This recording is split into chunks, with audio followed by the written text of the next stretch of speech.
교회 5대 사명을 여러분들께서 잘 아실 것입니다.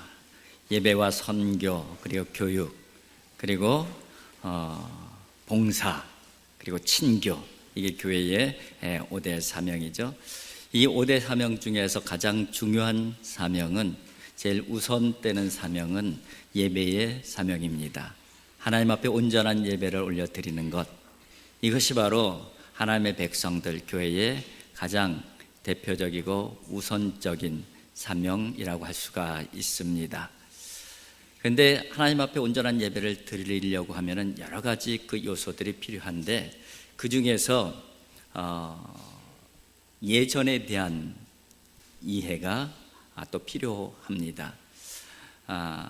예전을 얘기할 때에 대표적인 그 예전은 바로 이 성례전이라고 그렇게 표현을 하는데, 우리 개신교에서는 이 성례전은 두 가지입니다. 하나는 세례 예식이고 하나는 성찬 예식입니다. 오늘 세례 예식을 거행했고, 또 오늘 성찬 예식을 거행할 것입니다. 그런데 오늘 특별히 입교하는 학생들도 여러 분 되고, 또 세례를 받으시는 우리 어른들도 여러분 되시기에 세례에 대한 말씀을 다시 한번 드리려고 합니다. 보통 세례를 이야기할 때에 결혼식과 이렇게 비교해서 얘기를 하곤 합니다. 왜냐하면은 우리 개신교는 이 세례의 그 개념이 구원하고 직접 연결이 되어 있지는 않습니다. 다시 말하면은 세례를 받는다고 무조건 구원받고, 세례를 안 받는다고 구원 못 받는 게 아니에요. 그럼 다른 데는요, 천주교는 영세를 받지 않으면은 구원을 못 받아요. 그래서 이 천주교하고 우리 개신교하고 아주 중요한 그 차이가 또 거기에 있는 것이죠. 그런데 왜 결혼식이라고 설명을 하냐면은, 여러분, 결혼식은 누구나 하고 싶어 하죠. 특별한 이유가 있어서 결혼식을 못하는 경우 있어도 다 조건이 되는데, 두 사람이 사랑해서 결혼하는데 결혼식을 안 한다고 하는 사람들은 별로 없을 것입니다. 그런데 결혼식을 안 한다고 해서 두 사람이 사랑하고 또 혼인신고를 하고 정상적인 가정으로 살아가는데 문제가 되어지는 것은 하나도 없어요. 그렇잖아요. 그런데 누구나 다 결혼식을 하고 싶어 해요. 왜냐하면은 그 결혼 예식에 담겨져 있는 여러 가지 중요한 의미들이 담겨져 있기 때문에 그렇습니다. 우리 세례가 그렇다는 거예요. 우리가 세례가 안 받아도 구원하고는 상관없지만은 이 세례 예식에 중요한 의미가 담겨져 있어요. 그래서 결혼을 하는 사람들 누구나 좋은 의미 있는 결혼식을 하고 싶어 하는 것처럼, 구원받은 사람들은 누구나 다 세례를 받아야 되는 것이고 또 받고 싶어 해야 되는 거예요. 이 세례의 의미에는 우리의 믿음을 확인하는, 그리고 고백하고 공개적으로 선포하는 의미가 담겨져 있어요. 이 세례를 통해서 내가 예수 그리스도를 구주로 영접했다는 것을 다시 한번 확인하는 것이죠. 그리고 고백하는 거예요. 그리고 결단하는 것이죠. 그러면서 그것을 공개적으로 선언하는 거예요. 나는 예수 그리스도의 사람입니다. 이것이 오늘날에는 그렇게 중요하지 않지만은 이 초대교회 때, 이 박해 시대 때는 이것이 굉장한 일이에요. 공개적으로 이 선언한다는 자체가 내 목숨을 내놓고 선언을 해야 돼요. 그런 의미로 우리가 또 이 세례를 받고 세례를 베풀게 되는 것이죠. 근데 그런 외형적인 그 의미보다는 더 중요한 의미들이 이 안에는 담겨져 있습니다. 성경적이고 또 신학적인 의미가 담겨져 있습니다. 오늘 본문을 보게 되면 사도 바울이 세례의 의미를 설명하는데 구약의 할례를 통해서 설명을 하고 있어요. 구약의 할례가 뭐예요? 하나님의 백성들이 하나님의 백성됨의 언약의 표시로 하나님께서 명령하신 그것이 할례. 아브라함에게 명령을 하셨죠. 아브라함도 할례를 했고 그의 아들도 할례를 시켰어요. 그리고 모든 믿음의 사람들이 다 할례를 했습니다. 구약에는. 그것이 또 대표적으로 성경에는 여러 군데 나오는데 이스라엘 백성들이 출애굽한 다음에 광야 생활을 하게 되는데 광야 40년을 지나고 요단강을 건너서 정복 전쟁을 치르게 되는데 광야 40년 동안 지나면서 애굽에서 나온 1세대는 광야에서 다 죽었잖아요. 여호수아와 갈렙 외에는. 그래서 광야 생활하느라고 할례를 행하지 못했어요. 그래서 요단강을 건너서 정복 전쟁을 시작하기 전에 행한 것이 할례를 행하여 하나님의 백성임을 분명하게 표지하고 정복 전쟁을 시작한 것이죠. 그런가 하면은 예수님도 할례를 받으셨어요. 예수님도 태어나신 다음에 8일이 되었을 때에 모세의 법대로 예수님의 부모님들께서 예수님을 데리고 정결 예식을 하러 성전에 올라가신 기록이 누가복음에 기록이 되어져 있습니다.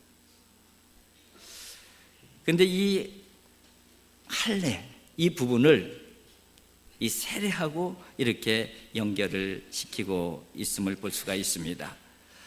그 부분이 오늘 본문 말씀 11절인데 이렇게 되어 있습니다. 또 그 안에선 너희가 손으로 하지 아니한 할례를 받았으니 곧 육의 몸을 벗는 것이요 그리스도의 할례니라. 손으로 하지 아니한 할례를 받았으니 이렇게 되어 있어요. 손으로 하지 아니한 할례, 이게 바로 세례를 의미하는 거예요. 그러면 손으로 한 할례가 있다는 것이죠. 그것이 바로 구약에서 받은 할례를 의미하는 것이죠. 이렇게 연결해서 그 말씀을 하고, 그 이유가 뭐냐면은 바로 하나님의 백성됨의 표지이기 때문에 그래요. 할례도 그 의미가 아주 중요한 의미이고 또 세례도 그 의미가 아주 중요한 의미를 가지고 있기 때문에 그렇습니다. 그래서 그 부분을 뭐라고 표현되어 있냐면은 그리스도의 할례라고 표현을 했어요. 그리스도의 할례. 그리스도의 할례. 그럼 예수님께서 태어나신 다음에 8일 만에 할례 받으신 것, 그것을 의미하는가? 그것을 의미하는 것이 아니고 그리스도의 할례는 바로 십자가와 부활을 의미하는 거예요. 그걸 어떻게 하냐고요? 그 다음 절을 보게 되면은 그런 의미로 쓰여졌음을 알 수가 있습니다. 22절에 이렇게 되어 있습니다. 너희가 세례로 그리스도와 함께 장사되고 또 죽은 자들 가운데서 그를 일으키신 하나님의 역사를 믿음으로 말미암아 그 안에서 함께 일으키심을 받았느니라. 아멘. 세례로 그리스도와 함께 장사되고, 그렇게 되어 있어요. 이 세례는 어떤 의미가 있다는 거예요? 그리스도와 함께 죽었다, 그 의미가 담겨져 있다는 것이에요. 이 부분은 죄 씻음과 연결이 되어져 있는 것이죠. 사죄의 은총과 연결이 되어져 있는 것이에요. 그리고 또 이렇게 돼 있어. 믿음으로 말미암아 그 안에서 함께 일으키심을 받았느니라. 믿음으로 말미암아, 그 십자가로 말미암아 구원받았다는 그 믿음으로 말미암아 그 안에서 함께, 누구 함께? 예수 그리스도 함께 일으키심을 받았다. 여기서 일으키심은 부활을 의미하는 거예요. 그러니까 이 세례에는 십자가와 부활의 의미가 그대로 담겨져 있는 것이죠. 그래서 그 세례 안에는, 이 세례 안에는 이 구원론의 핵심적인 내용이 이 세례 안에 담겨져 있는 거예요. 그래서 우리가 이 세례를 아주 중요하게 여기는 것이에요. 우리가 세례를 받으면서, 세례를 행하면서 바로 구원에 대한 고백을 하는 것이죠. 그 믿음을 확인하는 것이죠. 그런데 이 부분을, 이 성경의 부분을 이제 이 교회 헌법, 교회 법에서는 이렇게 설명을 해놨어요. 한번 이 말씀을, 이 의미를 교회 헌법에서는 어떻게 설명이 되어 있는지 제가 잠깐 소개를 해드릴게요. 여기서 5가지로 얘기가 되어져 있는데 시간이 너무 짧으니까 2가지만, 중요한 부분 2가지만 말씀을 드릴게요. 하나는 예수 그리스도께서 정하신 예전이다. 세례는 예수 그리스도께서 정하신 예전이래요. 예수님께서 부활하신 다음에 승천하시잖아요. 승천하시면서 마지막 지상 명령을 주셔요. 그것이 바로 마태복음 마지막 장 마지막 부분에 나오죠.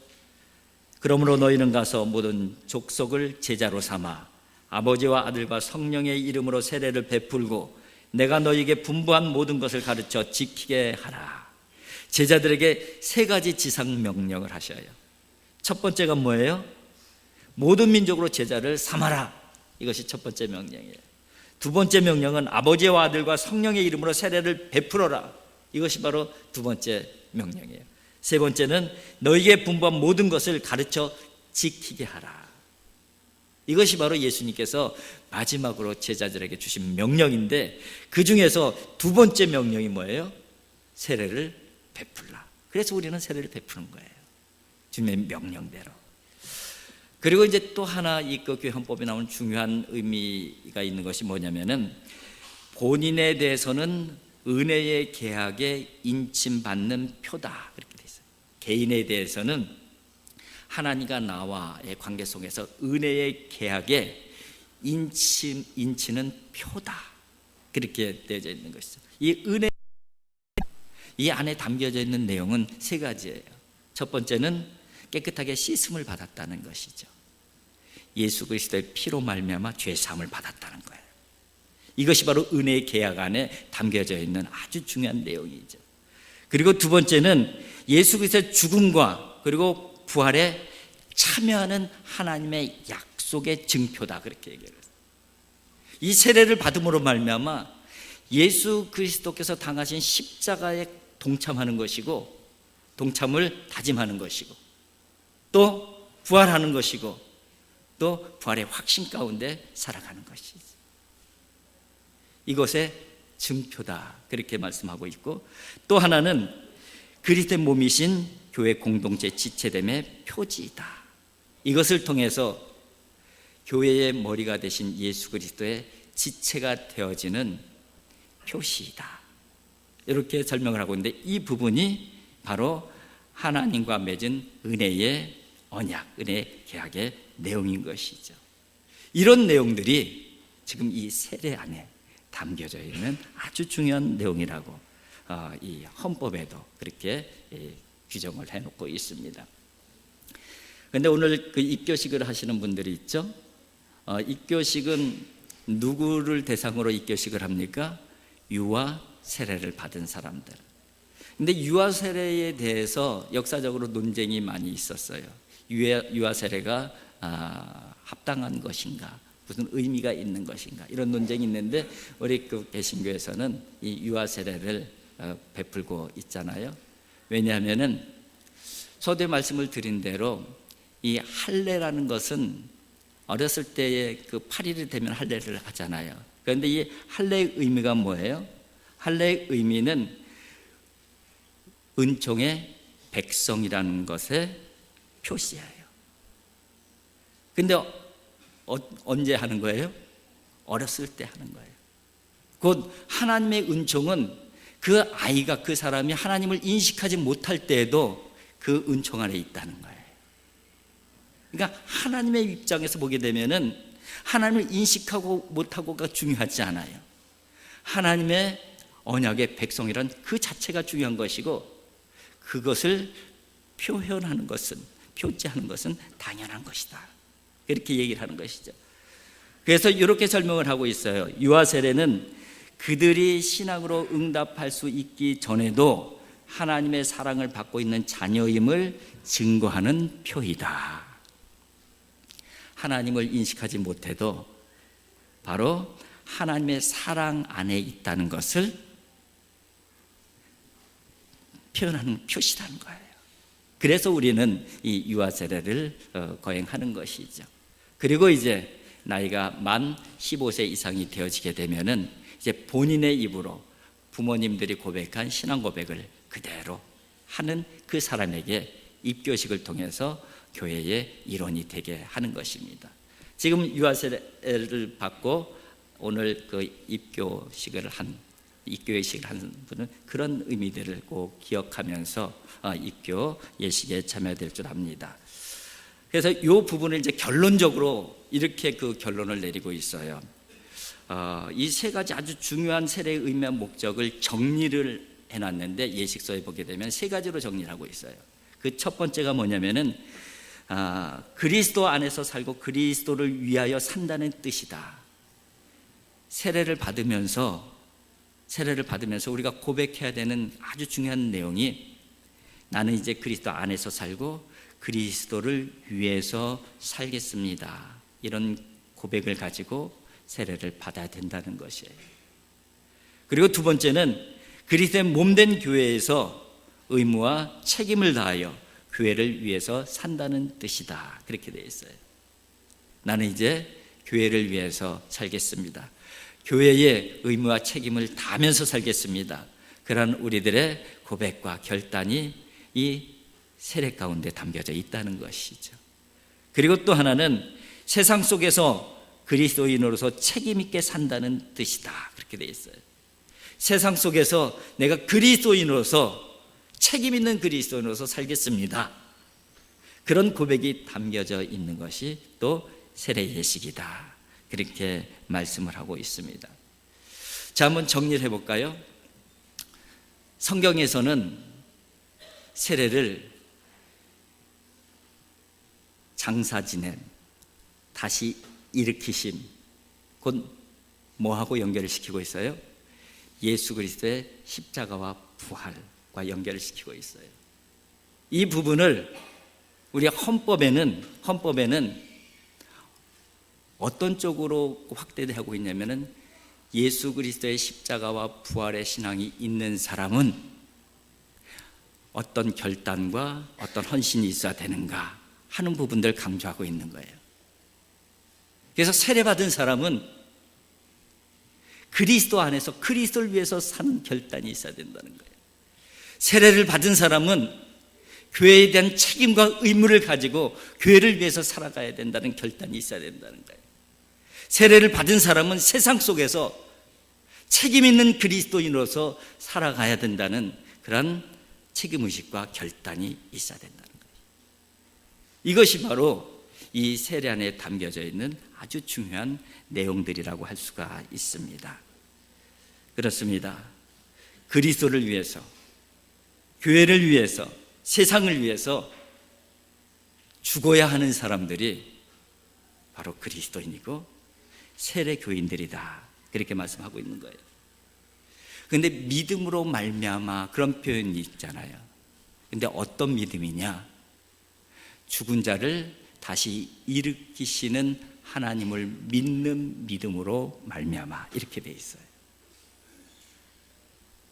그 믿음이 있으면은 부활의 능력 가운데 살아가게 되는 것이죠. 내 스스로의 힘으로는 그리스도의 영광을 위해서, 그리스도를 위해서 살 수가 없어요. 내 스스로의 힘으로는 교회를 위해서 책임과 의무를 감당할 수가 없어요. 내 스스로의 힘으로는 세상 가운데 책임 있는 그리스도인으로 살아내기가 어려워요.